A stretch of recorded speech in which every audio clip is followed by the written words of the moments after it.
স্বাধীনতার পর এই প্রথমবারের মতো ঝিনাইদহ বর্ডারে বিজিবির পাহারায় বাংলাদেশের কৃষকেরা ধান রোপণ করতে শুরু করেছেন। পূর্বে এই কৃষিজমি ভারতের কৃষকদের দখলে ছিল এবং বাংলাদেশের কৃষকেরা কৃষি কাজ করতে গেলে ভারতীয় সীমান্তরক্ষী বাহিনী বিএসএফ তাদের আটক করে নিয়ে যেত। এটি দেশের জন্য একটি বড় অর্জন, যেখানে বিজিবির উপস্থিতি নিশ্চিত করেছে কৃষকদের নিরাপত্তা। দীর্ঘদিন পর বাংলাদেশের কৃষকদের জন্য এই জমি উন্মুক্ত হয়েছে এবং তারা এখন তাদের জমিতে নিরাপদে কাজ করতে পারছেন। কৃষকরা জানান, একসময় তারা ভয়ভীতির কারণে এসব জমিতে কাজ করতে পারতেন না, কিন্তু এখন বিজিবির পাহারা তাদের স্বস্তি দিয়েছে।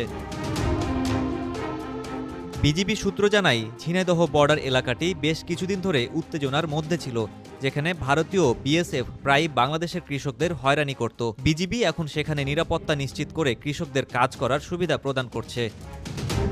এই পরিস্থিতি পরিবর্তন হওয়ায় কৃষকরা খুশি, কারণ তাদের জমিতে